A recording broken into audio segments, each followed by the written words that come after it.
Buenas tardes con todos. Vamos a empezar esta tercera sesión y habíamos dejado unos puntos pendientes todavía en la presentación anterior, dado que habíamos ahondado en analizar el primer ejemplo. El primer ejemplo que era un caso muy didáctico respecto al uso de Crystal Ball aplicado a la solución de un proceso crediticio, ¿no? Cómo optimizábamos, cómo medíamos los tiempos de un proceso crediticio. Ahora, el ideal es resolver el mismo problema, pero esta vez con Python. Eso es lo que debemos hacer en la cuarta y última sesión. Dado que hoy día estamos en la tercera, vamos a hacer una previa, vamos a hacer algunos ejercicios tipo calentamiento antes de entrar de lleno al ejercicio final. ¿Ok? Entonces, como habíamos dicho, siempre es importante la teoría. Una buena teoría nos da pie a entrar con buena base y sin muchas dudas a la parte práctica, siempre tratando de ponderar 50-50, ¿no? No todo va a ser teoría ni todo va a ser práctica, hay que también tener todo el estado del arte antes de entrar de lleno a la parte práctica, en este Con caso Rosy, antes de weón. entrar a la programación, ¿ok? Ahora, eh, acá el tema central es el modelo, los modelados.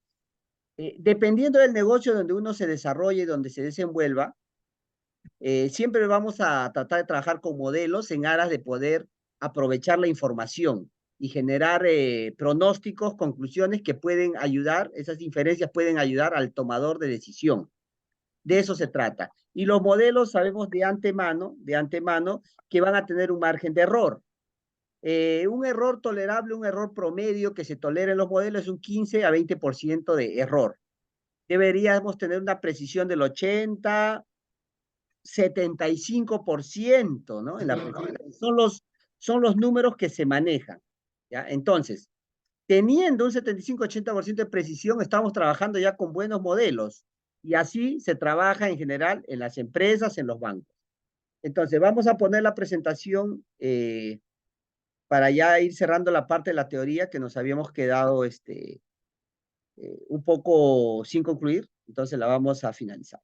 La estadística es importante, es la base, es la parte de la disciplina, un apéndice de las matemáticas que nos van a ayudar a evolucionar luego a lo que es el machine learning. Entonces, toda esta teoría estadística, si bien es cierto, no la voy a conocer en profundidad porque no da el tiempo, pero sí debo conocer lo necesario para luego tomar o manejar los modelos con mayor seguridad, ¿no? Entonces vamos a llegar hasta interpretar el modelo finalmente, vamos a llegar a una interpretación y el tomador de decisiones ya tendrá una decisión con menor incertidumbre de fallo. Esa es la idea. Entonces habíamos visto que, si bien es cierto, debemos manejar algunos conceptos de estadística descriptiva, nuestro foco está centrado en la estadística inferencial, porque queremos sacar inferencias, queremos sacar conclusiones a partir de los datos. ¿Ok? Entonces, esto era un vocabulario que les había compartido que deberíamos conocer para no nos parezca extraño este mundillo de los modelos. ¿Ok? Entonces, las herramientas de hoy en día, cualquier tipo de herramienta que maneje estadística, que maneje modelos o econometría también, le llaman así en la economía, va a tener este vocabulario, va a hacer uso de este vocabulario, que no es más que pues el promedio, la desviación estándar, las correlaciones, la bondad de ajuste de los modelos. Y todo esto está basado en un mundo aleatorio de incertidumbre, por eso nosotros modelamos variables que se comportan de modo aleatorio, porque si hubieran variables que se comportan de un modo ya estático, fijado, ya no sería necesario hacer ningún modelo, porque ya sabríamos de antemano la respuesta, sabríamos de antemano el resultado. Y como eso normalmente en cualquier fenómeno que queremos medir no se conoce, entonces trabajamos con variables aleatorias y tratamos de darle una explicación. Y esa explicación, concretamente, la logramos aterrizar a través de los modelos. ¿Ok? Entonces, hay herramientas con mucho costo, hay herramientas de menor costo, como el Crystal Ball de $1000 licencia perpetua, y hay lenguajes de programación hoy en día, como el lenguaje R y Python, que son totalmente gratuitos y podemos usar todos los modelos, todas las funciones de distribución, toda la parte matemática de manera gratuita. Ahora, el desafío está en cómo usamos esas piezas que están desperdigadas en librerías, en componentes, cómo lo hacemos nuestro y generamos modelos. Ahí está el reto, ¿ya? Entonces, como esto estamos centrándole este curso en el tema de Python, vamos a hacer ejemplos ya con Python. Podríamos hacer otro con lenguaje R, podríamos hacer otro con Oracle PLSQL, se podría hacer otro con Java. Lo importante acá es conocer el negocio, conocer qué variables, qué parámetros, qué drivers o inputs de valor también le llaman, son los que afectan este modelo o esta realidad que yo quiero de alguna manera medir, quiero cuantificar. Entonces, todo esto habíamos visto, lenguaje R, sabemos que en todas las carreras se está metiendo de una manera transversal este tema del modelado, este tema de minería de datos, este tema de machine learning, algo de inteligencia artificial, todo está al final haciéndose un buen extracto y se está incentivando, se está enseñando en todas las profesiones, marketing, finanzas, negocios internacionales, administración, contabilidad, prácticamente ha irrumpido en todas las disciplinas. Con mayor razón, lógicamente, a los que estamos de alguna manera metidos en el mundillo de la programación o en la rama de la estadística, la econometría, con mayor razón, ya ahí ya prácticamente es ineludible, ¿no? Alguien que haga redacción también académica, no hay forma de que no esté al tanto de cómo modelar información, tiene que dominarlo. Acá había recibido, como le dije, una invitación para modelar créditos y cobranzas, ¿no? De una microfinanciera, basado en analítica. Y la analítica es ya el paraguas que concentra, pues, machine learning, concentra algo de minería de datos, de estadística. Entonces, analytic es el nombre ya que le dan a los cursos, ¿no? Un poco para venderlos. Entonces, es relevante todo esto. Bueno, vamos a seguir por acá. Entonces, los términos estadísticos, de todas maneras, tiene que quedar perennizado que hay una parte técnica acá. Esto no es solo arte y también hay una parte de ciencia. Entonces, tenemos que encontrar la combinación perfecta. ¿Okay? Ese es un poquito lo que debemos buscar. Entonces, todo se va a basar, toda la estadística está basada en esta ley de los grandes números y en el teorema del límite central. ¿Ok? ¿Qué quiere decir esto? Que luego de hacer miles de experimentos, miles, millones de experimentos, cualquier información que yo trabaje va a tender, va a converger a un número, a un promedio. Siempre va a haber una tendencia a un número. Y más o menos va a haber una desviación sobre esa media. Entonces, esa es la ley de los grandes números, ¿no? Mientras más repeticiones haga de un modelo, de una abstracción que yo tenga, siempre va a haber una tendencia a un valor. Ese valor lo tenemos que calcular. Ya eso en estadística ya está aceptado. Ese es un teorema que nadie ya refuta, la ley de los grandes números. Todos los papers académicos y todos los libros, todos asumen que esta ley se cumple, ¿no? Entonces está basado en esto la estadística. Bueno, hay cursos solo de distribuciones de probabilidad en ESAN, en Centrum, en Pacífico, en todo esto es la base para luego aplicar modelos, ¿no? Funciones, estos son distribuciones de probabilidad estadística, tanto para variables continuas como variables discretas, ¿no? Entonces, habíamos dicho que hay más de 100 distribuciones y la memoria no le va a dar para conocer las 100, porque cada una tiene una fórmula matemática, tiene unos parámetros con los que trabaja. Entonces, también se había aterrizado que aproximadamente 10 son los modelos que pululan en el argot de todo profesional que ve estos temas, ¿no? 10 son las funciones ya conocidas, estándares, que son la función normal, la campana de Gauss es la más conocida, y están en todos los pregrados, se estudia la campana de Gauss, hay otra que es la log normal, hay otra que es Poisson, la binomial, por ahí, qué sé yo, hay otras, también funciones de distribución de variables discretas también, hay Rayleigh, ahorita vamos a ver alguna, la triangular muy conocida también, la PERT, no pasan de 10 las que deberíamos un poco investigar, conocer ya nuestros ratos libres, No es necesario las 100, debería hacerlo alguien que solo ve esto, pero normalmente no hay, no es normal en los trabajos que se necesite saber todos los posibles modelos, porque además las herramientas ya nos recomiendan qué distribución aplica a nuestro caso.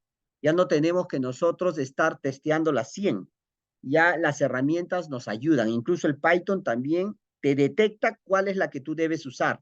Y eso es una gran ayuda, comparado con épocas anteriores donde estaba en primitivo los avances computacionales. Prácticamente ahí era difícil porque había uno mismo que testear sus modelos, ¿no? Entonces, ahora ya no, la máquina lo hace en cuestión de segundos.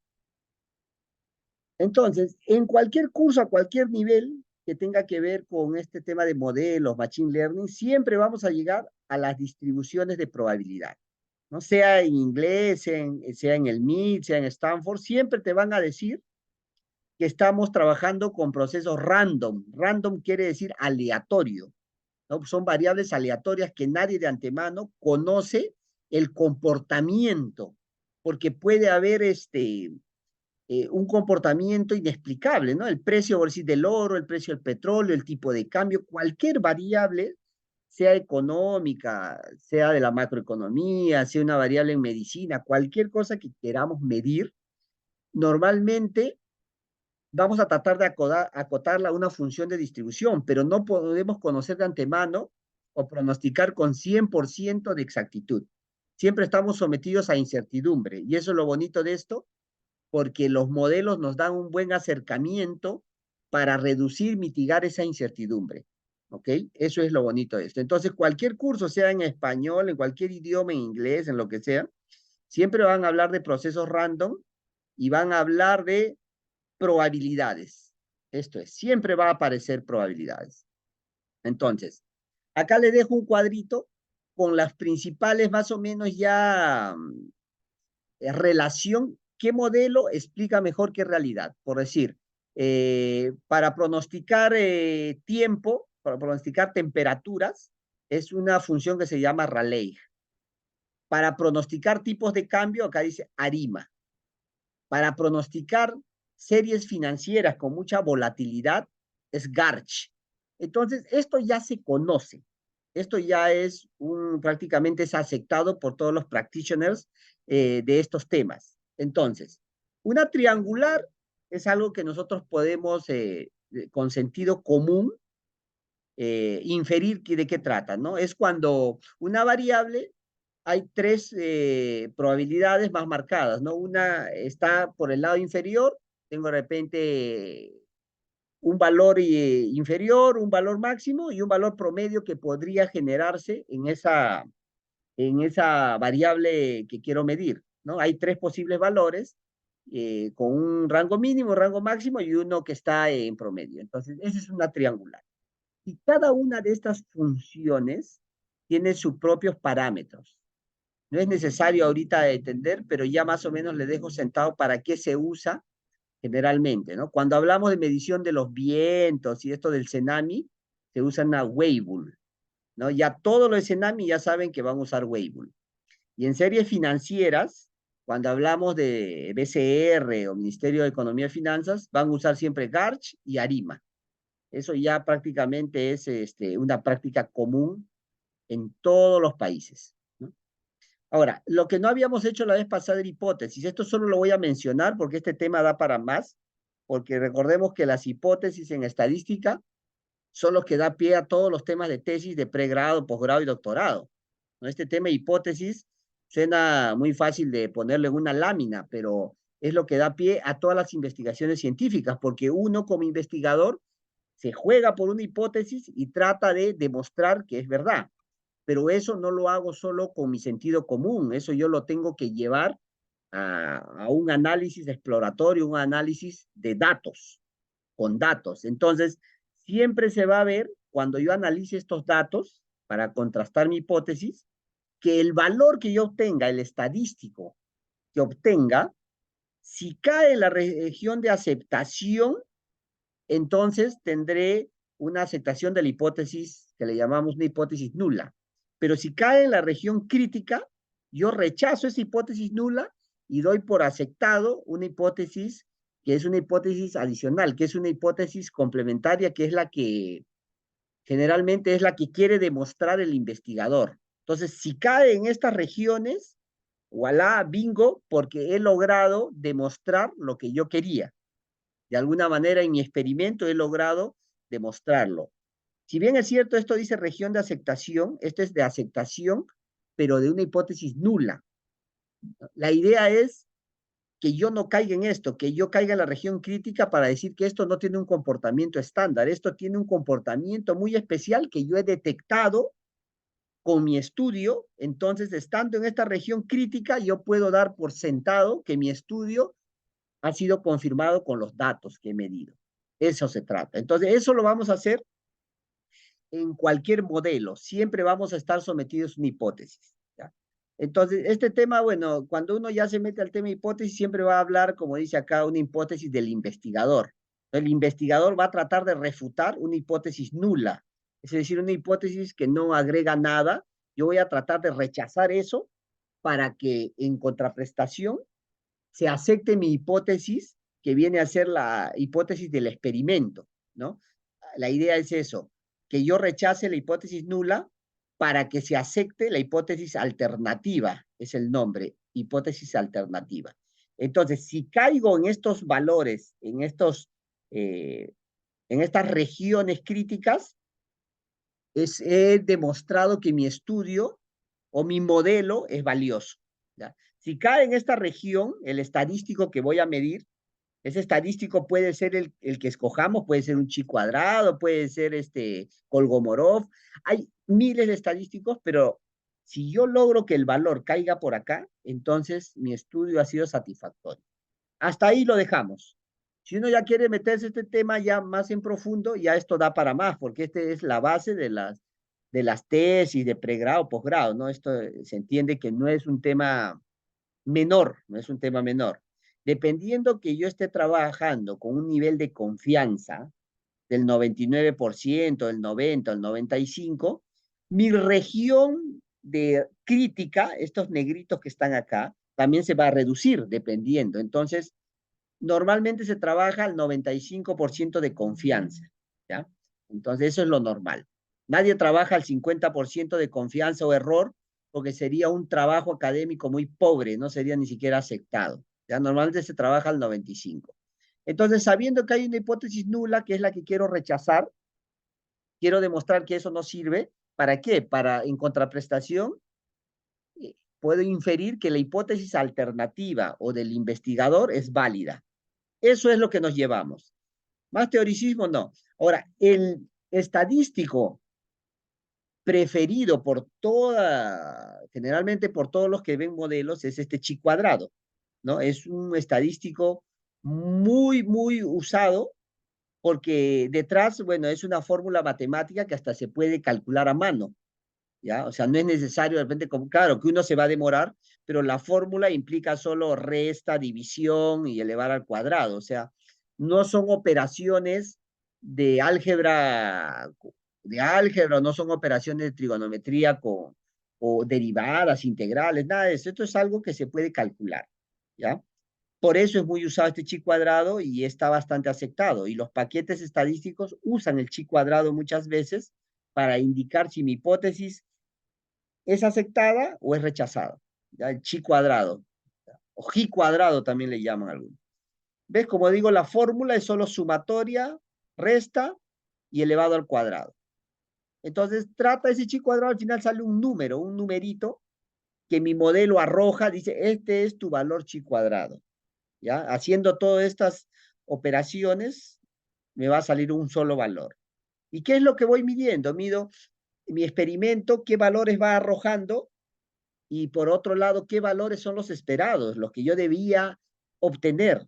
Con esas restas y los elevo al cuadrado, me va a salir el valor de chi cuadrado, ¿no? El más fácil de entender esto es con el experimento de un dado, ¿no? Si yo tiro muchas veces el dado, voy anotando qué valor sale, ¿no? El 1, el 2, hasta el 6, pero el valor esperado de un dado, todos tienen un valor esperado de un sexto, ¿no? Porque hay 6 caras, entonces, pero en la realidad, de repente, se cumple que salen puros unos. Hago 1000 experimentos y sale uno, uno, uno, uno. Entonces, ¿qué estamos demostrando con ese experimento? El chi cuadrado va a salir altísimo, el chi cuadrado, porque todo es diferente a lo esperado. Entonces, vamos a demostrar que ese dado está trucado. Eso es, ¿no? Si ese experimento fuera con un dado y el chi cuadrado sale muy alto, estamos demostrando que está trucado y que no es un dado tramposo. Lo mismo va a pasar con cualquier modelado que hagamos. Por este chi cuadrado es un test, un estadístico que permite a los modelos verificar, confirmar o rechazar una hipótesis. ¿Ok? Entonces, esa es la parte técnica. Esta parte de repente es, si alguien se quiere profundizar en buena hora, si no, la herramienta lo va a hacer. El Python o cualquier herramienta lo va a hacer por nosotros, ¿ya? Entonces, siempre hablo de eventos. Voy a trabajar con miles de eventos, escenarios. En el primer ejemplo que habíamos hecho en Excel, habíamos trabajado con Monte Carlo, que habíamos simulado 10.000 eventos, 10.000 escenarios. Se trabaja con simulación, ¿verdad? Porque muchas veces uno también, cuando trabaja en el campo, no tiene la posibilidad de repente de hacer 10.000 encuestas. Entonces, dependiendo que esté trabajando, ¿no? Si es un tema de tesis, ahí de repente sí tendré que visitar unas 20 empresas, qué sé yo, dependiendo del alcance de la tesis.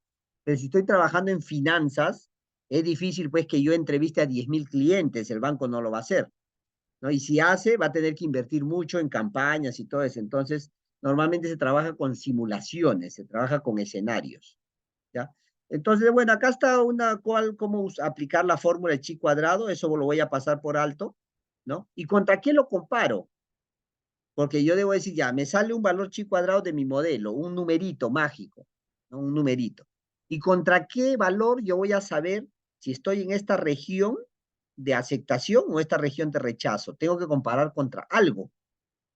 Entonces, ese algo se saca de unas tablas que están normalmente en todos los libros de estadística, son unas tablas de chi cuadrado, ¿no?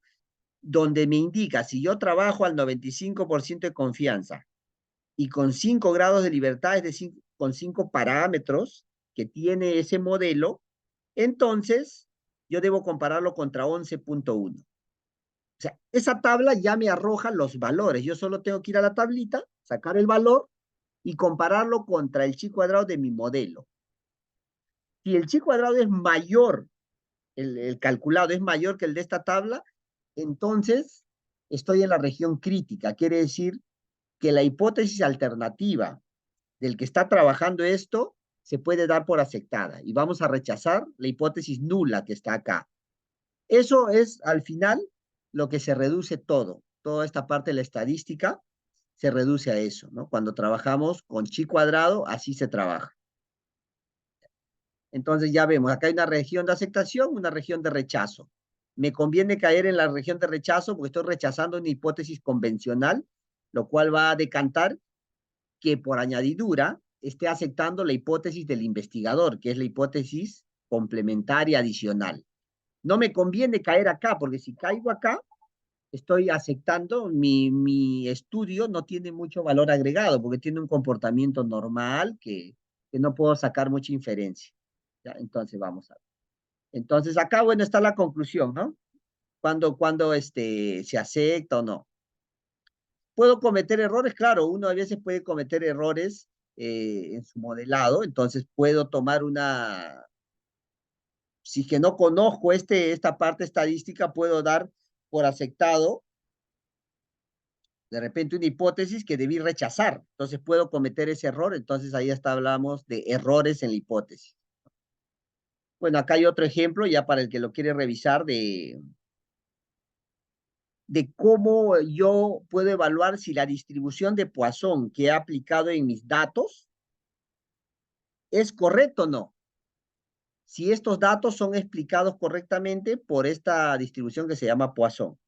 Y el chi cuadrado me lo va a decir, me va a decir, está bien que hayas aplicado esto, está muy bien. O me va a decir, no, esto no era, ¿no? Entonces, esto es importante porque cuando hagamos el programa en Python, el Python lo va a hacer todo en un segundo. Entonces, mínimo debemos tener la idea, ¿no? ¿Y por qué me recomendó el Poisson y no me recomendó una distribución normal? Ah, porque de repente ha comparado los chi cuadrados ¿Y cuál es el mejor en ese caso? El que está más pequeñito. Entonces, vamos a ver, dependiendo cuando ya hagamos los trabajos, esta parte teórica se va a consolidar ya con una parte práctica, ¿no? También puedo medir asociación entre variables. Si hay una relación entre dos variables, también se puede medir con las pruebas o con los modelos, ¿no? También se puede hacer hipótesis sobre ello, ¿no? Entonces, todo es lo mismo, ya se vuelve a repetir. Uno puede ya, en los libros o en los videos, siempre nos van a hablar de hipótesis nula, hipótesis alternativa. Eso es lo que nos llevamos, ¿ya? Entonces, hay un modo de calcular, igual les dejo ahí el link, es ejemplos muy didácticos de cómo calcular chi cuadrado, pero eso cuando uno lo quiere hacer a mano, ¿no? Y lo vas a comparar contra la tabla que existe, y ahí vas a definir si tu hipótesis estuvo buena o la has rechazado. Entonces, eso es. Seguimos con esto, conclusión, todo esto lo pasamos, todo esto es ya una parte muy técnica estadística, pero verán, la parte técnica sustenta lo que al final lo usan los usuarios finales. Esto lo usan en pruebas médicas, lo usan en encuestas, lo usan en investigación en psicología, en control de calidad, prácticamente esto se mete en todo lo que podamos imaginar. Entonces, no es algo que digamos tan superficial, que bueno, eso no es necesario. Al final, así funcionan los científicos de datos, deben manejar estos temas y ahora, como les decía, algunos temas de estos que son muy técnicos se están extrapolando y están llegando hasta otras profesiones. ¿Hasta qué nivel? No se va a saber, ¿no? Vamos a ver, se supone que uno debe conocer mínimo el ABC, pues, de la estadística, de la inferencia, para tomar mejores decisiones, porque lo están requiriendo en muchos puestos. Ya no solo, hay muchos puestos que están inventados, ¿no? Business Analytics, científico de datos, análisis de negocio, analista de negocio. eh, Hay muchos puestos que ya con esta ola de la inteligencia artificial y del machine learning se han inventado. Entonces tenemos que ir viendo cómo eso golpea a nuestras profesiones, ¿no? Cómo le impacta y tomar esas oportunidades, porque todo no es desventaja. Entonces, como le decía, acá hay muchas pruebas también que se pueden hacer, de las cuales el chi cuadrado de Pearson es la más conocida. Pero hay un montón, esto ya son temas, pues si alguien quiere apuntar un premio Nobel, ya tendría que conocer todo esto y hacer sus estudios y ver qué usa, ¿no? Pero esto es demasiado ya. Suficiente conocer con la chi cuadrado, por ahí otro conocido es bastante el de Kolmogorov y por ahí el estadístico Akaike, son los más conocidos. Monte Carlo es lo que hemos visto hasta el cansancio, porque esto lo vamos a usar en todo modelo. Se usa Monte Carlo, que no es más que la parte matemática, es el instrumento matemático que permite hacer miles de pruebas en mi modelo. Tengo que hacer miles de pruebas. Yo no puedo hacer un modelo y decir que solo con una prueba ese modelo ya sirve. Si no pasa por un análisis de Monte Carlo, el modelo no debería ser aceptado, ¿ya? Porque para llegar y cumplir este teorema de los grandes números que dijimos, este teorema del límite central, yo tengo que probar con miles de escenarios. Si pruebo con pocos, esa inferencia es inválida. Yo puedo cometer un error, ¿no? Y por lo tanto puedo trasladar ese riesgo al que toma decisión, porque le estoy informando algo que no me está respaldando los números. Entonces, Monte Carlo tiene muchas ventajas, ¿no? Permite hacer un análisis de sensibilidad, escenarios. Entonces, es relevante, es relevante. Bueno, acá hay otra parte matemática, no solo chi cuadrado, sino también para ver cuál es el modelo que mejor explica tus datos. Puedo usar, estos son acrónimos de otras fórmulas matemáticas, ¿ya? Akaike, Bayesiano, son fórmulas al final que las herramientas lo traen gratuitamente.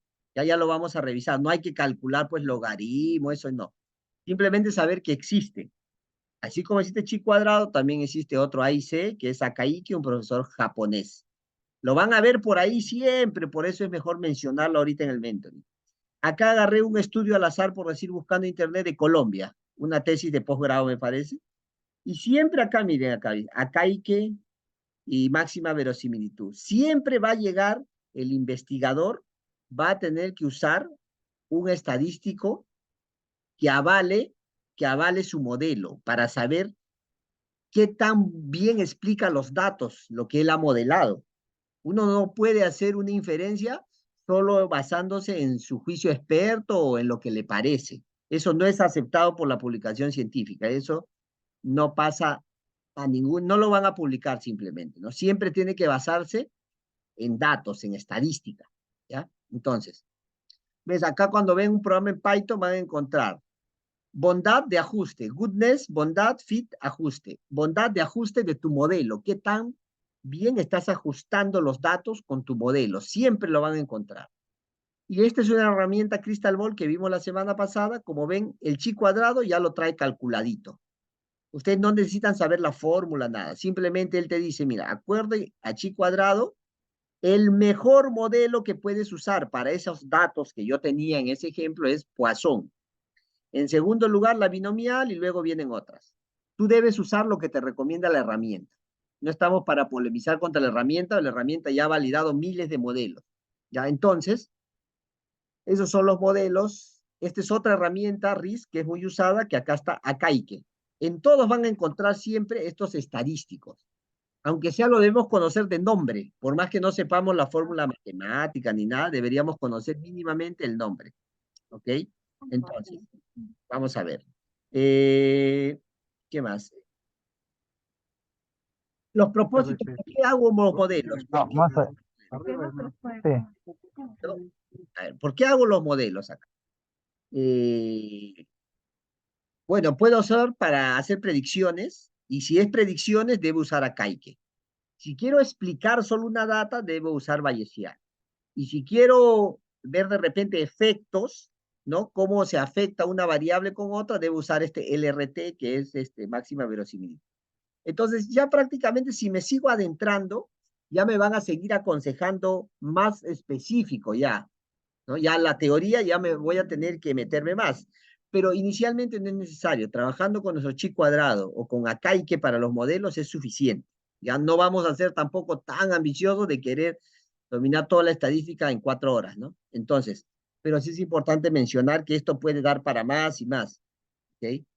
Porque hay solo maestría solo en estadística, ¿no? Entonces, esto continúa un camino.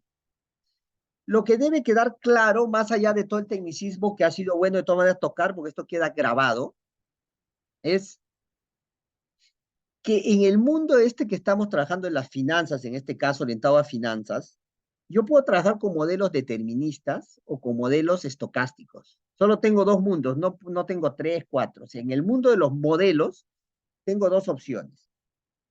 Determinista, trabajo en Excel o trabajo en una herramienta, pero las variables yo ya asumo un valor y con eso calculo. Es decir, yo hago mis estimaciones puntuales al dedillo y digo que el precio de acá a un mes va a ser este precio, el volumen que voy a vender va a ser esto y el costo de mi proveedor va a ser esto. O sea, yo mismo defino todo, soy árbitro, soy jugador, soy todo. Entonces, ¿qué vas a esperar de tu modelo? Que tú mismo lo vas a probar. Vas a decir, este modelo es muy bueno, yo mismo he puesto los números y el resultado, peor aún, lo vas a informar un jefe. Entonces el jefe va a tomar decisión con esto, pero eso no tiene un trasfondo, solo está basado en una intuición, ¿no?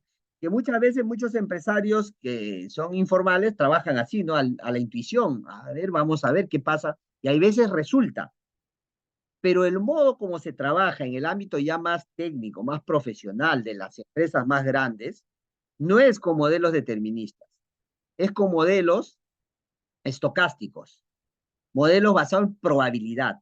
También lo puedo trabajar en Excel, claro, lo puedo trabajar en Excel. También puedo obtener los mismos resultados, puedo obtener una BAN, una TIR, puedo detectar una parte cualitativa de amenazas, oportunidades, todo eso lo puedo hacer. ¿Cuál es la diferencia? Estoy usando estadística y por acá se mete transversalmente, en este caso está con esta flechita, dice Monte Carlo simulación. Este Monte Carlo simulation es lo que hace la diferencia, porque yo estoy trabajando con miles de escenarios y cada una de las variables que estoy midiendo, que estoy incluyendo al modelo, estas variables de entrada, están explicadas, ojo, están explicadas por una estadística, por una función de distribución, que puede ser un triángulo puede ser una normal, puede ser una log normal, puede ser cualquiera de las 100 que yo les he dicho. ¿Ya? Entonces, combinando esto, si de todo el programa que hemos hecho estamos haciendo de 6 horas, yo me quedo con esta lámina, ya hemos ganado ya hemos ganado. ¿Por qué? Porque esto es lo que en realidad es lo que se viene en realidad. En la época del machine learning, ya prácticamente nadie va a trabajar con modelo determinista. Eso será pues una micropyme, pero todos los negocios que estén desde MIPES, pymes, pequeña empresa, todos ya van a tender a trabajar con modelos estocásticos, porque se está de alguna manera democratizando y este tema del Python es gratuito. Entonces, lo que va a costar es, en todo caso, cómo consigo un analista, un científico de datos que entienda este tema del Python y me pueda hacer correr mis modelos usando Monte Carlo en la herramienta. Y entonces me va a dar un resultado con el cual yo puedo hacer una inversión, puedo hacer una campaña de marketing, pero ya no voy a trabajar solo la intuición, sino voy a trabajar en los datos. Pues si ven, ahorita todas las carreras te ofrecen, ¿no? Data driven, el que tiene la información, la data es el nuevo oro negro, todos lo están vendiendo así y ya se está dando por aceptado. Entonces, el modo de cuantificar, de sacar provecho a la data es a través de modelos estocásticos y en su evolución del modelo estocástico vienen los algoritmos, esto de aprendizaje automático, que es el machine learning. Solo es un camino, es una evolución, pero si no hay modelo estocástico, tampoco el machine learning va a funcionar porque es una evolución de esto. La base teórica está en la estadística, en la matemática, ¿no? Porque esa data yo la voy a hacer cálculos, miles de cálculos para encontrar correlaciones, encontrar tendencias, encontrar insights que le llaman, ¿no? Descubrimientos. Pero todo está basado en esto, ¿no? Entonces eso quiero que quede claro porque de nada vale hacer 100 ejemplos si yo no tengo claro dónde está ese estado del arte que es el que soporta esta era de la información, dónde está. Justamente está en poder trabajar con esa incertidumbre. Y el único modo en matemática que se ha inventado para trabajar con incertidumbre es a través de probabilidades. No existe otra. ¿Ya? Entonces, acá está determinístico y estocástico. Ya todos deberíamos conocer, ¿no? Un modelo determinístico, yo tengo certeza del parámetro. Es decir, yo digo, esto va a ocurrir. Y en un estocástico trabajo con variables aleatorias. Aleatorias, lo que hemos venido repitiendo. Ahora, mis datos en el comportamiento que yo tenga, como le decía, siempre van a tender a converger a un centro por el teorema del límite central. Cualquier información que yo trabaje miles de veces, cualquier experimento, siempre va a tener una tendencia a un valor central, siempre, siempre, ¿no? Cualquier cosa que yo mire siempre a la larga, después de miles de experimentos, después de años de que recolecte información, va a haber una tendencia, ¿no? Se puede escapar, hay veces, por este lado, algunos valores pico al lado derecho o unos valores muy bajos al lado izquierdo. Eso también ocurre, ¿no? Por decir, la mora, qué sé yo, en consumo, en el sector cooperativo es 10%, ya, siempre desde 5 años, 10 años, 10%. Pero en época de crisis se ha saltado hasta 30%, eso es por acá. Y en épocas de bonanza, de que el estado, la situación económica ha estado estable, de repente ha sido 4%. Pero en la mayoría del tiempo ha estado en el medio y ha sido de repente 10%. Eso es lo que nos dicen estas curvas en cualquier fenómeno que yo esté midiendo, ¿ya? Entonces, cualquier variable que yo quiera medir, siempre va a haber una tendencia a un centro. Eso es lo que debemos quedar claro. Ahora, técnicamente ya la estadística dice, ya, pero si la curva se comporta así, que normalmente la probabilidad de caer en el centro es altísima siempre, y las desviaciones a la derecha son poquitas, o sea, se desvía un poco nada más, estamos hablando de una curva leptocúrtica. Si la curva de repente tiene tendencia al centro, pero hay mucha desviación a los costados, mira acá como esta última, esta negrita, acá está, estamos hablando de una platicúrtica, es prácticamente un plato, ¿no? Platicúrtica.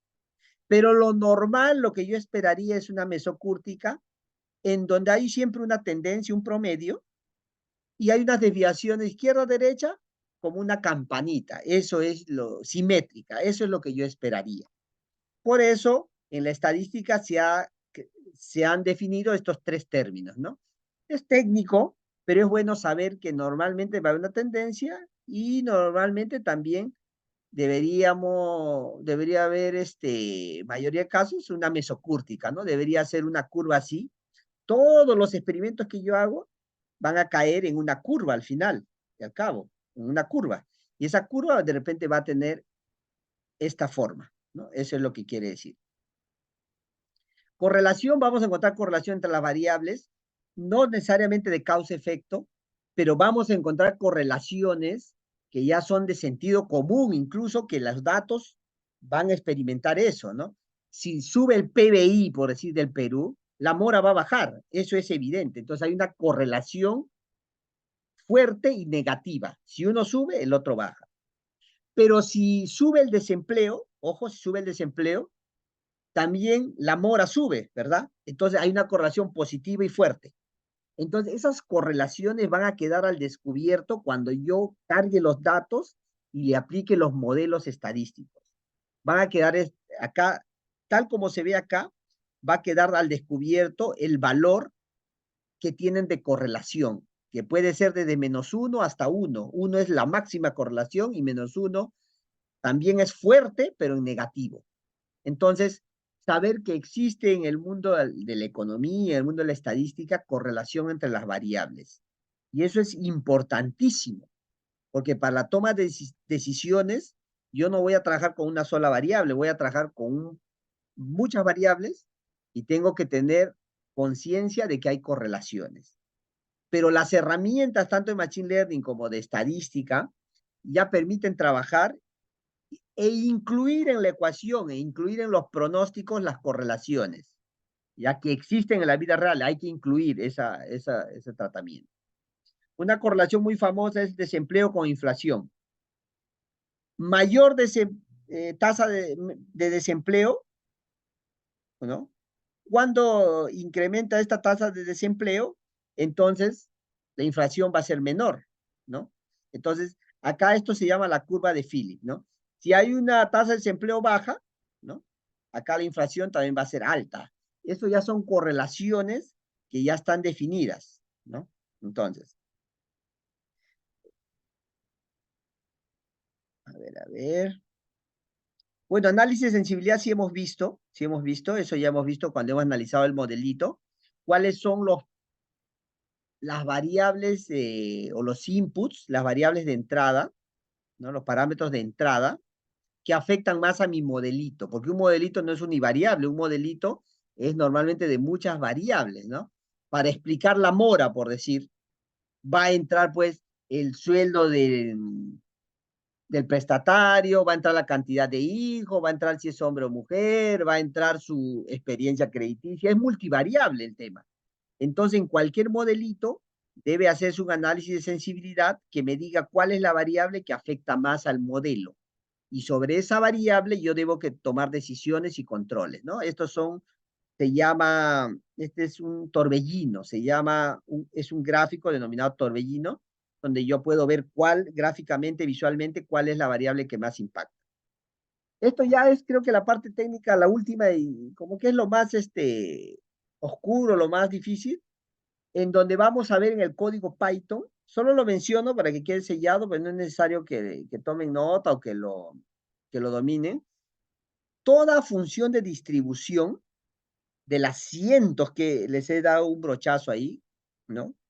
Todas detrás tienen fórmula matemática, todas, porque la estadística es una disciplina que basada en la matemática. Entonces, toda función, toda función de probabilidad va a tener una función de densidad que le llaman PDF, función de densidad, una fórmula matemática que me permite obtener cuál es la probabilidad justamente, ¿no? Con esa fórmula yo calculo cuál es la probabilidad. Las fórmulas hay grandotas difíciles como fórmulas muy básicas. Entonces, eso lógicamente está en los libros, eso no hay por qué aprender de memoria. Pero cuando yo trabajo con variables continuas, se habla de función de densidad. Y cuando hablo con variables, trato con variables discretas, se habla de una función de masa. ¿Ya? ¿Y eso por qué lo digo? Porque en el código Python vamos a encontrar un comando que dice PDF o otro que dice PMF. Entonces, para que diga, ¿y por qué será PDF? Esa es función de densidad de una variable continua. Quiere decir que vamos a estar trabajando de repente con números que tienen parte fraccionaria, variable continua, ¿no? Puede ser, qué sé yo, la talla, puede ser un sueldo, porque tiene también decimales. Pero si trabajo con variables discretas, hablo de funciones de masa, ya de probabilidad.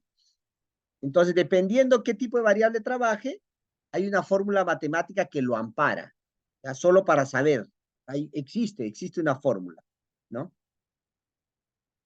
Bueno, ¿qué más? Todas las funciones de probabilidad tienen un CDF que es una otra fórmula matemática que dice cuál es la probabilidad de tener, de repente, de sacar en un dado un número menor o igual al 5. ¿Cómo saco eso matemáticamente? ¿Cómo lo pronostico? Que de una tirada saque un número menor o igual a 5. Eso lo hago con la función matemática CDF acumulada. Entonces también es otra fórmula matemática que aplica para todas las distribuciones. En este mundo de las tres fórmulas está basado todas las distribuciones de probabilidad. Todas. Busquen en Wikipedia PDF de la distribución normal y le va a salir un formulón.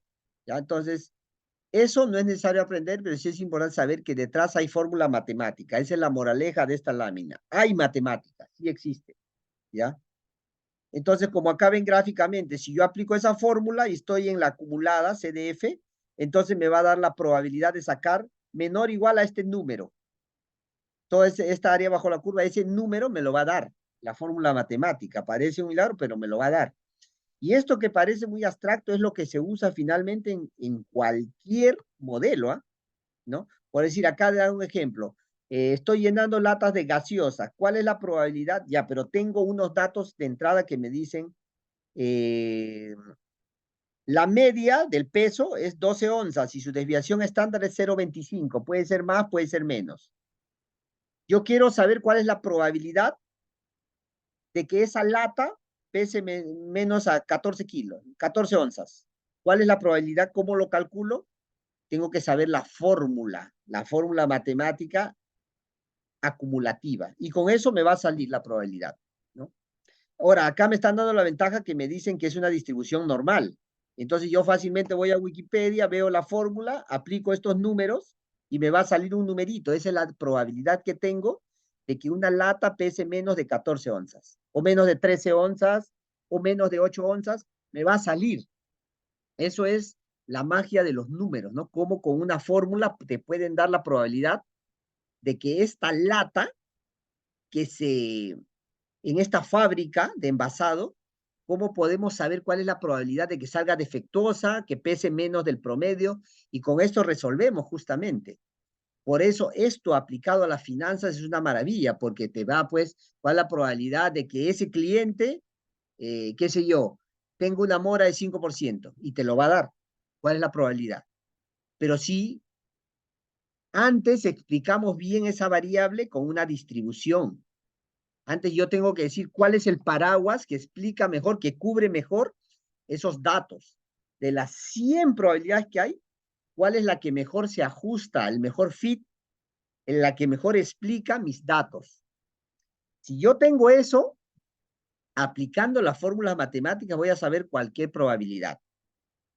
Y si lo corro miles de veces con Monte Carlo, voy a tener miles de probabilidades. Le saco el promedio y con eso decide el jefe. Con eso decide. Al final, estoy resumiendo de una manera muy escueta, pero eso es lo que se trabaja en los modelos, sea de Machine Learning, sea cualquier en finanzas, en riesgo, trabajan con esto, ¿no? Ahora, si alguien ya quiere ver la fórmula, alguien que le gusta la matemática ya va a encontrar estas fórmulas, ¿no? Hay fórmulas muy básicas como que es una división, y hay fórmulas mucho más difíciles como que acá hay una exponencial, ¿no? Con el número E. Entonces, y eso puede seguir. Ustedes busquen en Wikipedia para cada distribución y van a encontrar la fórmula matemática. Como es, este es PDF para una variable continua, y CDF la acumulada para cualquier variable, ¿no? PDF. Si fuera variable discreta, PMF, función de masa, pero es una fórmula matemática, ¿ya? Eso sepan. Acá está Wikipedia, les pegué, porque hay veces gente que no me cree, me dice, creo que ahí ya estarás exagerando, entonces lo dejo acá. En Wikipedia ustedes busquen función de densidad, función de masa, y acá en la parte inferior les va a dar la formulita, ¿ya? Les va a dar la formulita. Acá está, otra fórmula, es más difícil ya. En este caso busqué la distribución normal. Siguen buscando y así. Ahora, este es un código Python, me parece, y como ven, para honor a la verdad, acá está, código Python, binomial, y ha usado la log, PMF, quiere decir función de masa. ¿Eso qué quiere decir? Que están midiendo una variable discreta, porque PMF es de discreta y PDF de continua. Entonces, en el código Python, claro, si uno no conoce al menos el término, va a decir, pero ¿qué será PMF? No tengo la menor idea. No es más que una fórmula matemática que te calcula la probabilidad de unos datos. En este caso, esos datos están envueltos, están explicados por una función binomial, ¿ya? Binomial. Entonces, así funcionan los modelos por dentro. Claro, la parte visual yo lo veo así, bonito, ¿no? Digo, una curva, ya acá, ¿qué veo? El promedio es 16, o sea, lo que sea, 16 horas de atención, qué bonito. ¿Y cuándo? Llega a 26, sí llega. Entonces, en realidad el gerente decide con esto, ¿no? Hasta con un informe de repente más aterrizado. Pero detrás de esto, si uno va metiéndose más al interior, se va adentrando dónde está el origen, va a encontrar estas fórmulas matemáticas que les estoy contando, ¿no? Ahora, como yo le decía en la primera sesión, tenemos muchos ejemplos en Crystal Ball para entender estos temas. Hay más de 50 ejemplos planteados que uno puede ir desarrollando. Nosotros solo hemos desarrollado uno, pero uno podría desarrollar, después de desarrollar 50, prácticamente en Perú ya nadie les ganaría en estos temas porque ya conoceríamos toda la aplicación, ¿no? Cada uno tiene una función de distribución. Entonces, qué bonito sería conocer cada realidad y luego ya esto llevarlo a nuestros trabajos, ¿no? ¿Cómo lo aplico, cómo lo relaciono? Entonces, acá hemos culminado ya la lámina 1, le hemos dado al 100, la doy por cerrada, y enseguida vamos a entrar con la 2, ¿no? Dado que estamos un poquito relegados, pero es necesario conocer esto, ¿no? En el tema de las finanzas, vamos a presentar la diapositiva, dado que acá hay el auditorio normalmente es para finanzas y si mejor aún de cooperativas de ahorro y crédito. En cuanto a términos financieros, también aplicamos los mismos modelos. Todo esto sirve también para modelos financieros, modelos de riesgo también. Entonces, siempre vamos a trabajar con desviación estándar y vamos a trabajar, en este caso, con los promedios, los retornos en promedio. También acá aparecen las fórmulas, ¿ven? ¿No? Entonces, aparecen en finanzas también. Si yo quiero hacer este grafiquito, y ahora lo vamos a hacer con Python, van a ver cómo fácilmente yo puedo hacer gráficos o plotear, también le llaman en Python. Lo vamos a ver, ¿no? Y puedo hacer pronósticos también en Python, ¿no? Puedo pronosticar el tipo de cambio, puedo pronosticar el PBI. En base a los datos que yo tengo, puedo hacer pronósticos. ¿Certeros? No, no hay nada certero, a un nivel de confianza, ¿no? A un nivel de confianza. Siempre se trabaja a un nivel de confianza. Incluso la SBS también en todo lo que publica siempre le pone el componente técnico. No todo es cualitativo, no todo es solo como que un texto, una narrativa. Tiene que aterrizarlo al final a números. Eso es importantísimo. Y cuando hablemos de números, van a encontrar lo mismo que estamos hablando. Van a encontrar un F de función. Entonces, la pérdida no esperada está en función. Acá estamos viendo que el sigma del alfabeto griego es riesgo. En este caso es la incertidumbre que hay por encima de este promedio. Este promedio, en este caso, en este grafiquito, está indicando las pérdidas esperadas de la cartera de crédito. Pero a este lado derecho, quiere decir que son las pérdidas no esperadas. Quiere decir que esto son el riesgo crediticio que tiene esta empresa, este banco. Y lo que está acá al lado más derecho, con 0,01 de probabilidad, es un escenario en que toda la economía se cae. ¿Cuánto yo perdería si el país entra en quiebra? ¿No? Entonces, esto es. Entonces, con un solo gráfico, yo podría tranquilamente interpretar lo que me dan. Claro, acá no me están dando el número, ¿no? Pero más allá de eso, me están diciendo cómo yo leer este plano. ¿Ya? En las finanzas uno tiene que saber leerlo esto, porque en base a eso va a tomar decisiones. ¿Cómo interpreto cómo está la economía? ¿Qué acción tomar en mi cooperativa si no puedo interpretar este gráfico? ¿No? Entonces, tenemos que un poco consolidar estas skills técnicos. ¿Ya? En todo, en libros, en SBS, en todo vamos a encontrar el mismo cuadro, porque este gráfico, este ya es famoso, es conocido, esto viene desde Basilea y todos lo van a mencionar, ¿no? En riesgo de crédito, pérdida esperada, no esperada y pérdida bajo, eh, ya en un escenario pesimista de riesgo sistémico. Ahora sí, habiendo aclarado que todo estamos llevándolo a modelo y que esto se aplica claramente en las finanzas y en la gestión integral de riesgos, ya habíamos entrado a Python y habíamos dicho que Python es un lenguaje de programación que hoy en día nadie pone en tela de juicio que es el más útil para la parte estadística, para la parte de ciencia de datos, para el machine learning, no tiene comparación. Por tanto, los proveedores de software a nivel mundial han creado plataformas para programar en Python de manera gratuita. Entre esos está Anaconda, el mismo Google, está Visual Studio Code, Kaggle es una herramienta de los científicos de datos. En general, yo puedo programar en muchos entornos en Python. Para este curso hemos escogido Google Colab porque es gratuito y no tengo que instalar nada en la máquina del que lo va a hacer. No hay que instalar nada. Solo hay que conectarse con su cuenta de Gmail, a Gmail, y escribir Google Colab en el navegador y ya entramos a programar directo. No hay que hacer nada más, así de fácil. Entonces, acá está, ¿no? Le dejé el paso a paso, esta presentación se las mando hoy. Pongo Google Colab y como ya están conectados a su Gmail, solo le van a dar el botón abrir el Colab. ¿Ya? Y les va a dar incluso unos programas, y te da la bienvenida a todo, y van a crear un nuevo cuaderno, porque acá el entorno de programación te dice, vamos a trabajar con cuadernos. Cada programa es un nuevo cuadernito para que organices mejor tus actividades. Cada cuaderno va a tener líneas, como un cuaderno rayado. Son las líneas del código de mi programa. Si soy muy experto, ya ese cuaderno voy a crear una biblioteca ya, una enciclopedia. Y esa enciclopedia lo pueden usar otros programadores. Así se trabaja, ¿ya? Y ahora van a ver que nosotros, esas enciclopedias, esas librerías, también se llaman módulos. Nosotros podemos usar módulos de otros programadores en nuestros códigos y podemos potenciar más nuestro programa. Y justo así funciona la comunidad de Python. Por eso es que crece, porque programadores de todo el mundo sueltan sus librerías, dice, úsalo, esto te sirve para estadística, esto te sirve para la binomial, esto te sirve para el PDF, esto te sirve para la función de masa, esto te sirve para Monte Carlo, esto te sirve para dibujar un diagrama de barras, una torta. Entonces, todo está ya liberado, listo para usar. ¿Cuál es el tema?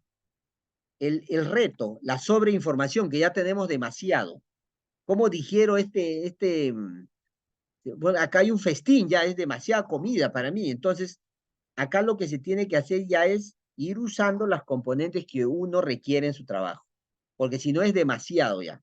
Hay mucha información, ¿ya? Ahora vamos a confirmar, tenemos como muchos ejemplos donde vamos a confirmar esto. Entonces, habíamos visto, bueno, acá les dejo también una dirección URL donde el que quiere entrar ya a Python, pero a un nivel muy detallista, ya puede revisar cada uno de estos ítems. En mi entender, no es necesario en un momento memorizar esto, no es bueno, porque es demasiado. Lo que hay que hacer es ir haciendo programitas, prueba, error, va fallando, miro la corrección en internet, lo traigo, lo corrijo y así voy mejorando. Esto es igual como que aprender un idioma. Si ahorita me leo de paporreta todo el diccionario de inglés, o sea, al día siguiente no me voy a acordar nada, ¿no? La idea es ir conversando, practicando, fallando. Esto es lo mismo. Ya en un lenguaje de programación pasa lo mismo. No, normalmente uno se vuelve experto después de programar mucho. No podemos vender humo y decir que después de una sesión de 3 horas ya vas a salir un experto en Python. Eso es mentira, porque realmente expertos están en la NASA, los que programan en Python, pero después de 10.000 horas de programación en Python, ¿no? Que es el número mágico para uno ser experto en cualquier tema, en cualquier área, ¿no? 10.000 horas. Pero uno, como no le va a meter 10.000 horas a algo, con que le metamos de repente 1 hora a la semana, 2 horas a la semana, puedo tener un nivel que puede entender un modelo que me comparte de repente mi asistente y lo puedo, en base a eso, tomar decisiones, mejorarlo. Eso es la idea, ¿ya? Es mentira que uno puede, pues, dominar un lenguaje de programación en 5 horas, en 10 horas, eso no se puede hacer, es mentira. Es como decir, mañana vas a hablar inglés sin practicar, durmiendo, escuchando video y sin ir a ninguna academia, eso no se puede hacer. Entonces, lo mismo pasa con el Python. Acá les dejo esta guía. Esto también hay un PDF de un cursito ahí de Python, ¿no? Lo que yo les voy a resaltar en esto, lo que sí deben aprender cualquier persona que no sea programador, pero que quiere tener un primer contacto con un lenguaje de programación, son los tipos de datos. Y en todos los lenguajes de programación existe esto. Mínimamente los tipos de datos básicos primitivos, le llamamos, ¿no? Los más básicos. Todos sabemos que hay un dato string, es cadena, las cadenas de datos. Un nombre es una cadena. Existe un entero, integer, ¿no? Una edad, 10 años, 15 años, 20 años. Existe un tipo de dato que es float, que es con punto flotante, es decir, con fracción, un número con fracción. Y por ahí puede ser que existe un boolean que es verdadero o falso, solo tiene 2 valores. Este no es tan importante. True or false. Ahora, los tipos de datos, estas variables en negrita, estas etiquetas, ya son etiquetas que han venido en inglés porque los que han creado Python siempre después la normativa, todo en inglés, ¿no? Entonces, no la han llamado entero, sino la han llamado integer. Entonces, uno debería aprenderse en memoria si va por ahí ver una variable que es float, sabe, esto tiene decimales. Si por ahí ve algo que dice, esto es un string, esto es una cadena, es un alfanumérico, ¿no? Puede ser combinado entre números, texto, qué sé yo. Entonces, el tipo de dato va a existir y normalmente estos 4 existen en todos los lenguajes de programación, en todos. ¿Se puede evolucionar un tipo de dato más complejo? Sí, claro que sí, pero todo está basado en esto. Yo puedo trabajar con un arreglo, puedo trabajar con un vector, puedo trabajar con un árbol, es decir, se puede evolucionar más y más, esto no se detiene, pero no es necesario, porque nosotros no estamos apuntando a ser programadores en Python, estamos apuntando a tomar decisiones leyendo modelos que o bien los hago o bien alguien me los prepara, pero yo estoy en capacidad de correrlo y entenderlo. Eso es la idea. Tipo de dato, ¿no? Acá ayer hicimos un programita, ahorita lo vamos a repasar de nuevo, acá usado los tipos de datos, esto que está entre comillas, es un string, ¿no? Es una cadenita, hola mundo. Acá el b igual a 5 es un número, es un entero, lógicamente. Ni siquiera en Python me da la facilidad que yo no tengo que decir esto es string, él ya se da cuenta.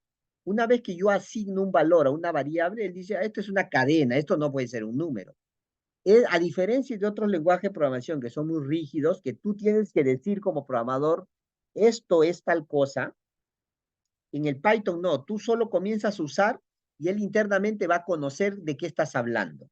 Esa es la gran ventaja del Python. Por eso dicen que también cualquier persona que no sea ingeniero informático puede programar en Python, ¿no? Así se vende el Python también. Entonces, es verdad, es bastante amigable, pero no por eso es fácil de dominar, ¿no? Todo requiere práctica, ¿ya? Entonces, como ven, los tipos de datos acá está implícito, no tengo por qué escribir, declarar ni nada. Ahora, lo que van a encontrar en cualquier lenguaje de programación son el mundo de las funciones. ¿Qué quiere decir una función? Que cuando yo tengo ya mucho código desarrollado, ya he escrito, por decir, 10 líneas o 20 líneas de código, yo eso lo empaqueto en una función para ordenar. Y esa función se puede reusar de varios, lo puedo invocar de varios momentos, de varios frentes. Es una función, es un conjunto de líneas de código que yo le pongo un nombre, como un hashtag, y digo, esto lo voy a usar de varios lados. Eso es una función. En el Python, una función le indico al programa con esta palabra reservada que es def. Es una definición y acá pongo al costado el nombre de mi función. Y eso lo puedo usar n veces. Ahorita vamos a hacer una función, ¿ya? Entonces, lo que yo más rescato en los lenguajes de programación son los tipos de datos, las funciones, los condicionales. ¿Por qué? Porque en el mundo real uno, cuando opera en el día a día, trabaja con condicionales, ¿no? Iguales son los lenguajes de programación. Dices, si pasa esto, me voy por este camino. Pero si pasa lo otro, tomaré esta otra ruta. Entonces, igual en los lenguajes de programación. Lamentablemente no lo han hecho en español. El Python también, las palabras reservadas son en inglés. Entonces, sí, si pasa esto, eso es un if. Si B es mayor que A, entonces le voy a indicar este texto al programa, ¿no? Al que lo está corriendo el programa. Caso contrario, else, ocurre esto. Entonces, estos son una sentencia que tengo que aprender de memoria si quiero entender un programa Python. Una condicional siempre empieza con if y los casos adicionales, los casos que están adicionales al flujo principal son con el if y al final un else. Esas son las condicionales en Python. ¿Ya? ¿Qué más debo aprender en un lenguaje de programación en general, no solo Python? Los bucles.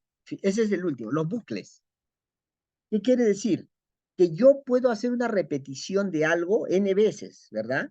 Digamos, si estoy de repente empezando una rutina de ejercicios, todos los días voy a correr 5 kilómetros. Entonces, eso significa en el mundo de la programación decir, vas a hacer una repetición. Entonces, eso se trabaja con un for. Van a encontrar un for. Cuando vean un programa que diga for, quiere decir que lo está repitiendo n veces. Puede decir cuántas veces o puede ser también algo muy limitado. Ya se verá eso en el mismo programa. Pero importante no perder de vista los bucles o ciclos o repeticiones. ¿Ya? Un lenguaje de programación al final abstrae lo que ocurre en la vida real. Por eso en la vida real existen repeticiones, existe hábitos. Eso es un for en la programación, for. Por decir, acá hay un ejemplo, dice frutas. Tengo estas frutas, apple, banana, cherry. Entonces, si yo pongo un for en mi programita, quiero decir for en frutas, me va a pintar cada una de las frutas. Va a pintar la primera, luego la segunda, luego la tercera, si hay cuarta, cuarta. Eso significa, recorre todo esto, itera y haz algo con esto. ¿Qué vamos a hacer? No se sabe, dependiendo del programa que quieres hacer, ¿no? Entonces, ¿qué más? Data frames es una de las estructuras más importantes del Python, data frames, porque todo al final, gran parte de lo que vamos a hacer es con data frames, es decir, es como un Excel, ¿no? Es una hoja Excel donde yo tengo filas y columnas.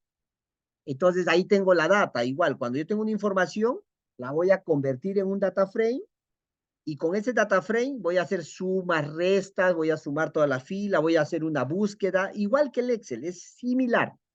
Data frame es el nombre de la estructura que vamos a usar para albergar datos de repente de un archivo de texto, de un Excel, de lo que traigamos datos, lo vamos a conceptualizar en un data frame. ¿Ya? Eso es, data frame. Ya lo vamos a ver en el ejemplo, ¿no? Y finalmente lo que le decía, cuando lleguen al Python avanzado van a trabajar con bibliotecas, librerías que otros programadores han hecho y ustedes lo van a incrustar gratuitamente en su programa. Cuando trabajemos, por decir, con un programa Machine Learning, yo no voy a hacer Machine Learning de cero. Lo que voy a hacer es incrustar los algoritmos que ya funcionan y lo voy a usar en mi programa. Entonces mi programa va a ser cortito, pero porque yo estoy ya usando, reusando lo que otro ha hecho. Y por eso se habla de una comunidad de programadores. Entonces, yo debería usar bibliotecas, librerías, si quiero hacer un programa bastante sofisticado, ¿ya? Bueno, ¿qué hacemos con esto? En el mundo del Python, las librerías más usadas, al menos para este mundillo que vamos a trabajar, son dos. Este es el nombre de la enciclopedia o la librería. NumPy y SciPy. Uno, como su nombre dice, trabaja con números, con matemática, y este trabaja más que todo con científico de datos o con estadística, ¿no? Acá como ven.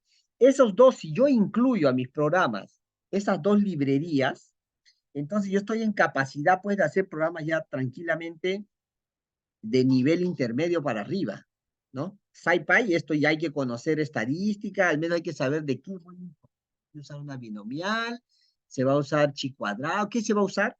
Eso está en SciPy. Y NumPy, bueno, es para cualquier tema matemático, de álgebra, todo lo que yo quiero usar. ¿Ya? Entonces son los nombres de las enciclopedias, las librerías, los módulos, como le queramos llamar, son ya programas grandes que alguien lo ha hecho y nos los comparte. Entonces yo lo puedo incrustar en mi programa. De eso se trata las librerías. NumPy, ahí pueden buscar la definición. SciPy también, esto es bastante usado por los científicos de datos, porque ahí yo puedo hacer prácticamente todo lo que antes se hacía en MATLAB. Prácticamente MATLAB, el Python lo ha reemplazado. Todavía tiene, claro, y muchas empresas usan, pero antes, ¿quién hablaba de Python? Todo lo hacían en MATLAB, ¿no? Y eso es con licencia. Entonces, podemos hacer gráficos. Para hacer estos gráficos, todo, yo puedo trabajarlo con una librería. Acá hay una librería que se llama Matplotlib. Matplotlib, ¿ya? Entonces, acá yo ya tengo programitas en Python, ¿no? Acá está todo lo que he mencionado, acá está. Pues esto es Python, ¿no? Acá está. Ahí terminaría esta parte. Entonces puedo hacer grafiquitos y todo. Entonces, vamos a correr algunos de los programitas que tengo ahí ya, ¿ya? Pero, dado la hora, quiero, antes de hacer, por esos programitas solo es compartirlos que ustedes lo ejecuten. Y les va a salir las barras, todo eso les va a salir, no tengo duda. ¿Ya? Pero antes de eso, quiero que se lleven algo como para en la cuarta sesión entrar ya más o menos inspirado y decir, mira, ¿de qué trata esto? No vamos a hacer ahorita, esto lo voy a pasar para la última sesión, los gráficos, esto va a salir, ahí no hay modo, porque ustedes copian estas 6 líneas de código, miren, gráficos, acá está, no, honor a la verdad, acá por si está gráficos, yo tengo el programa ya cargado. Esto se los voy a compartir, ustedes lo van a importar en su entorno, ¿ya? Lo corren, lo corren. Eso no va a demorar nada, lo que está haciendo la herramienta, ya me salió, acá está, me salió el grafiquito. Corro el otro, me va a salir el gráfico, acá dice bar en horizontal, bar H de horizontal, miren. Acá está. Entonces, acá no hay ningún riesgo porque el código yo se lo voy a compartir y ustedes corriendo paso a paso en su casa tranquilo van a tratar de entenderlo, ¿no? Tranquilo. Acá estoy usando solo DataFrame, que es lo que le dije, es como un Excel que yo me estoy trayendo. Y acá estoy con import, me estoy importando librerías, código de otras personas que me permiten ya hacer estos gráficos de barras. Porque si no, yo tendría que programar todo eso, sería un código muy extenso. Entonces, esto no quiero hacerlo ahora porque esto ya lo considero algo simple que lo van a dominar. Mientras más programitas pequeñitos hagan, más le va a salir y miren, puedo llegar pues hasta hacer gráficos de todo tipo como ven acá, ¿no? O sea, miren, acá hay un gráfico ya más pintón, pero puedo hacer gráficos, puedo hacer de dispersión, gráficos de Py, puedo hacer todos los gráficos que ustedes pueden imaginar, lo puedo hacer en Python. Pero yo quiero cerrar esta clase con esto que les tengo un poquito preparado, que se llama XGBoost. Acá van a ver la potencia, ahí, y vamos a poner la lupa ahí. ¿Por qué? Este es un programita XGBoost. XGBoost es un algoritmo, uno de los más usados hoy en día por los científicos de datos en los bancos y en cualquier campo, en cualquier disciplina, ¿no? XGBoost es el nombre, es la evolución de lo que algunos han escuchado de repente árboles de decisión, ¿ya?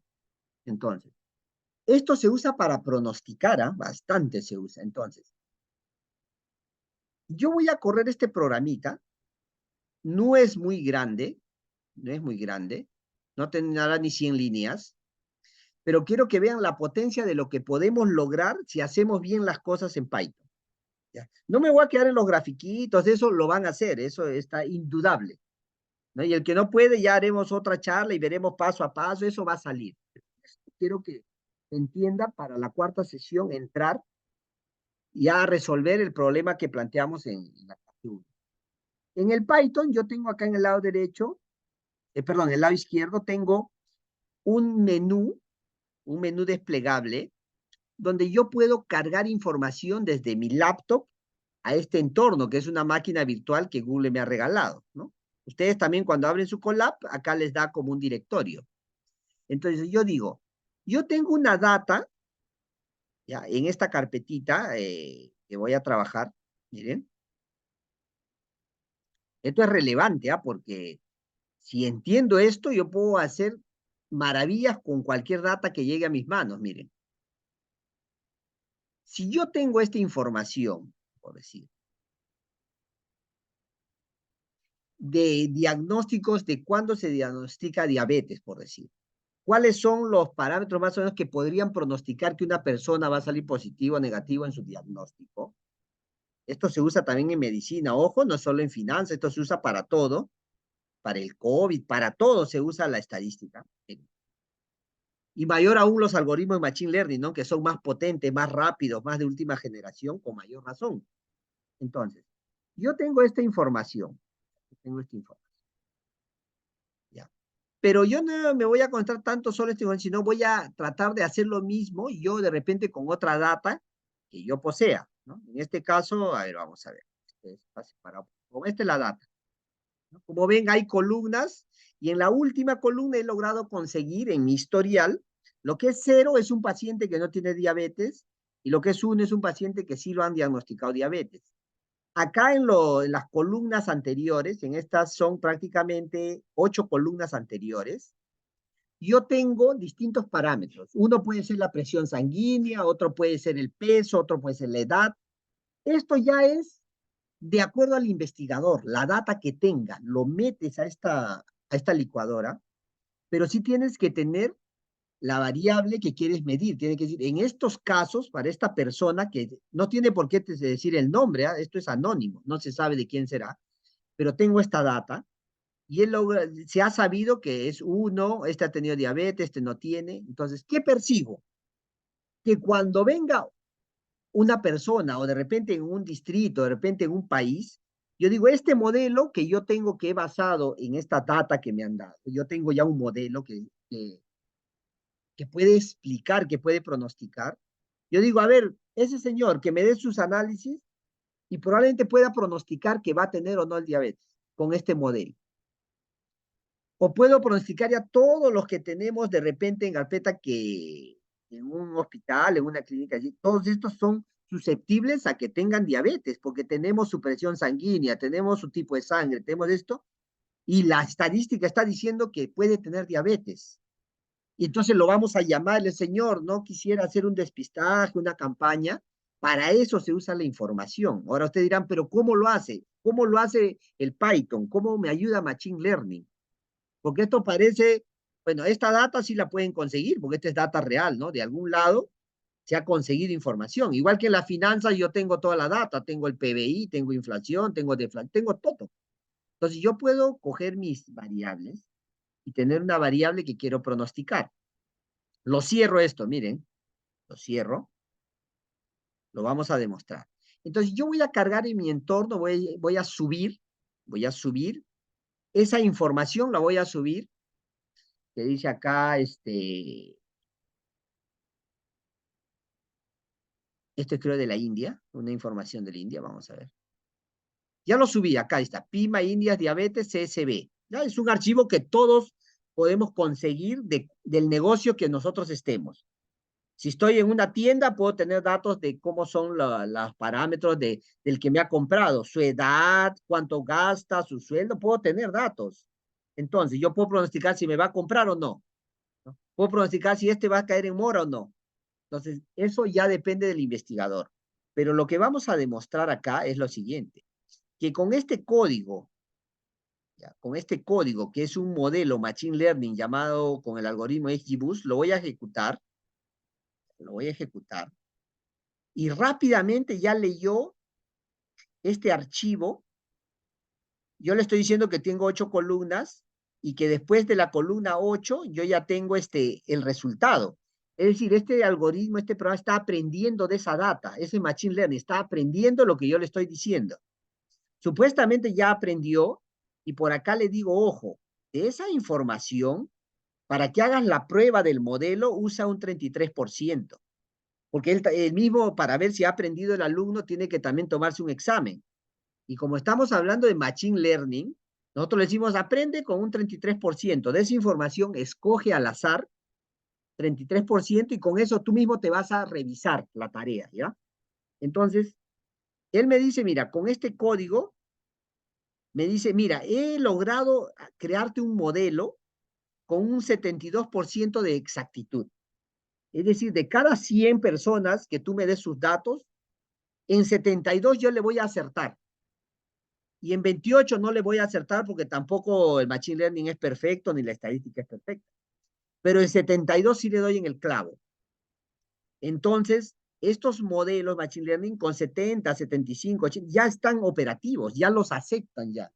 Ya se puede usar en los bancos. Entonces, me está diciendo que su precisión es 72%. De ese mismo archivo que le he dado, yo le digo, voy a imprimir entonces tus predicciones. Ah, ya, para la fila 1, tú estás prediciendo que no, sí, este no. 0 es que no tiene diabetes y 1 que sí. Supuestamente él ya sabe predecir, ¿no? Entonces, ¿qué va a pasar? ¿Qué va a pasar? ¿Qué va a pasar? Que en la vida real tú vas a decir, mira, si tú ya aprendiste entonces con un Machine Learning, ¿qué pasa si yo te doy otros datos que no tienen nada que ver con ese primer Excel? Te doy otro, de otra clínica, de otro país. A ver, si tu programa es tan bueno, a ver, pronostícame acá. ¿Por qué?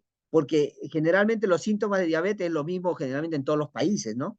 Entonces, podemos decir que este programa que ya aprendió, trabajarlo con otra base de datos y ver a ver si me pronostica bien o no.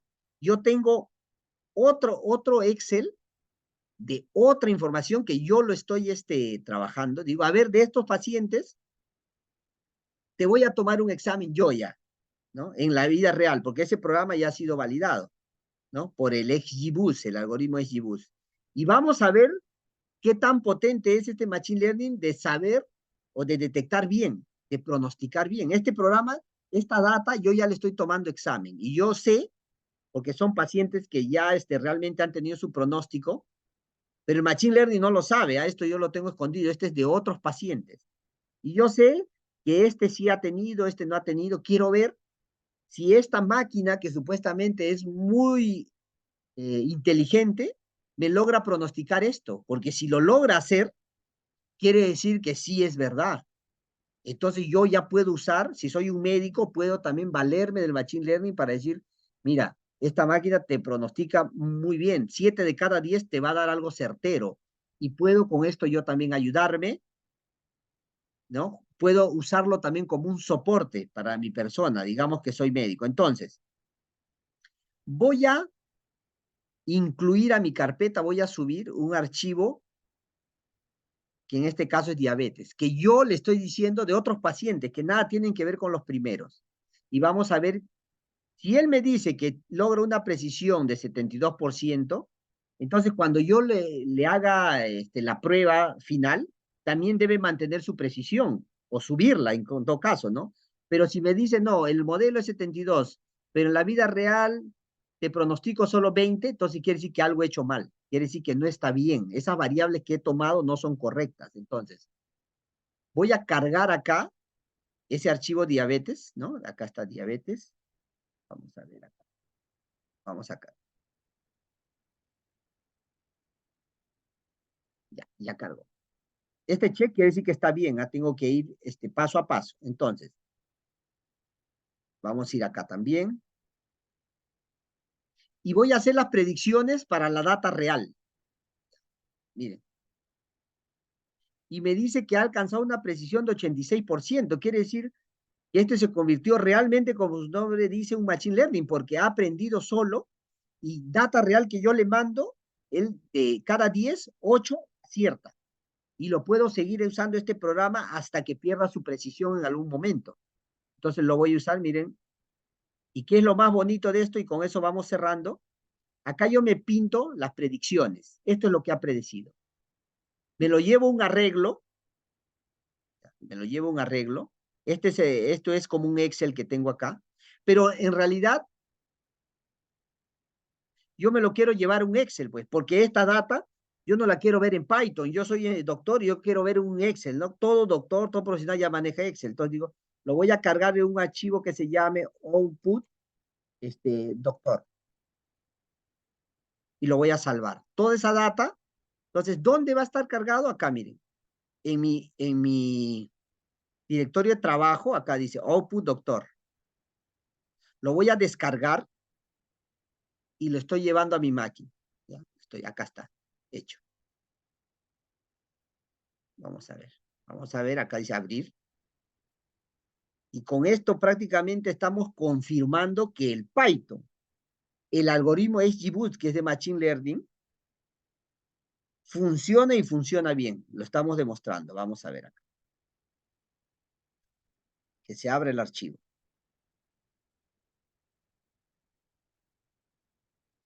Este es el archivo output doctor. Miren. Estas son las variables de input de cualquier paciente. Estas son el diagnóstico real que le dio el doctor, porque yo adrede le estoy mandando una data que yo sé de antemano si el paciente ha tenido diabetes o no, si ha sido diagnosticado. Y el Machine Learning ha encontrado esto. En todos prácticamente le acertó. Falló en en uno, y falló en cuál más. Y en dos, nada más falló. Dos de todos estos. Entonces, ¿qué quiere decir? Que si esto yo lo hubiera aplicado para la morosidad, yo hubiera acertado de cada 100 clientes, prácticamente 80, yo hubiera sabido, este va a ser moroso, este no, este sí, este no. Entonces, muy adicional a lo que yo pueda haber hecho mi evaluación, estados financieros, o que haya visitado su tienda, le haya tomado una foto, si yo tendría un algoritmo XGBoost Machine Learning para la data de los socios que quieren préstamo, yo ya podría saber, hasta sin visitarlo, solo con sus datos que tengo de él históricos o que la haya recogido, yo podría saber si va a ser moroso o no. Y eso es la gran ventaja de estos programas Machine Learning, ¿no? Que te ayudan y son un complemento ideal a tu juicio experto. Lo hemos demostrado con un ejemplo de medicina, de un diagnóstico de diabetes y con una data inicial que, como ustedes han visto, ¿no? ¿Cuántos registros estamos hablando en esta información? Vamos a ver. Vamos a ver. Estamos hablando de 800 datos. Imagínense si yo tendría una base de datos como Big Data, pues de 1 millón de datos, 2 millones. Lo que podría hacer desde el punto de vista de modelos con esa data sería pues increíble, ¿no? Si con 800 datos podemos hacer esto, imagínense qué haríamos con data histórica de años, qué haríamos. En el mundo de las finanzas ya podríamos pronosticar riesgo de liquidez, riesgo de mercado, riesgo de crédito. Ya se puede con estos algoritmos de XGBoost. Se puede con estadística, se puede, la estadística tradicional de algoritmos Logit, con una regresión lineal simple, se puede, sí se puede. Pero lo último que hay en Machine Learning son justamente estos algoritmos XGBoost que me permiten tener mayor performance, trabajan con más datos y son más certeros en sus pronósticos. Bueno, con eso hay que ir ya cerrando, más o menos estamos en la hora y media. Espero que les haya parecido esto, como viste, hemos entrado unos 45 minutos a pura teoría un poco densa, pero aquí hay que tocarla porque tampoco esto es que sale del aire, hay que tocarlo y tiene que quedar perennizado que esto detrás hay ciencia. Y la parte ya de la toma de decisiones, el arte, la muñeca, cómo uso esto, ya viene después con estos tipos de algoritmos que ya me dan la inferencia. Entonces yo ya veo si lo tomo como profesional o digo, o lo sopeso, no digo sí, mejor sí, porque a estos que me está diciendo el Machine Learning que pueden tener diabetes, mejor hay que hacerle campañas, hay que llamarlos, hay que ofrecerle un seguro, qué sé yo. Así está trabajando hoy en día las empresas. Por eso es que Bester Mentoring, ¿no? En base al encargo de nuestro CEO Julio Asensio, hemos preparado este programita antes que ocurran los hechos, porque estos temas que estamos hablando, un año, en 2 años, esto va a ser ya algo normal. Pero ahorita que en Perú no está todavía muy propagado, todavía no hay conciencia de esto, pero lo estamos diciendo, ¿no? Y está quedando grabado. Entonces, por ahí va el tema, Luego les voy a compartir ya mañana seguro la filmación, el video de esta clase y también ahí la presentación y todo esto.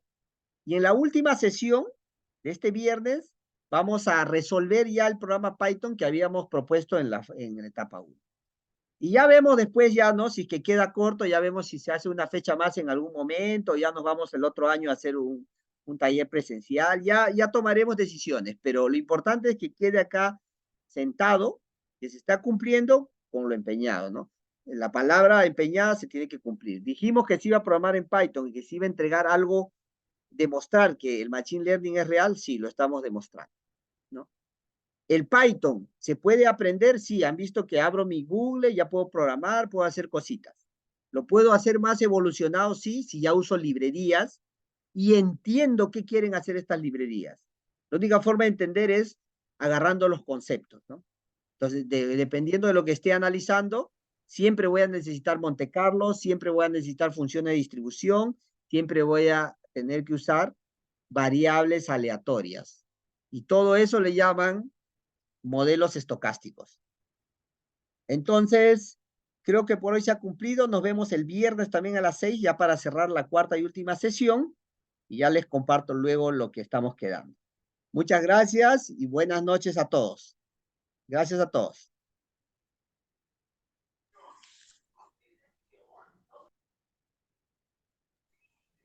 Gracias.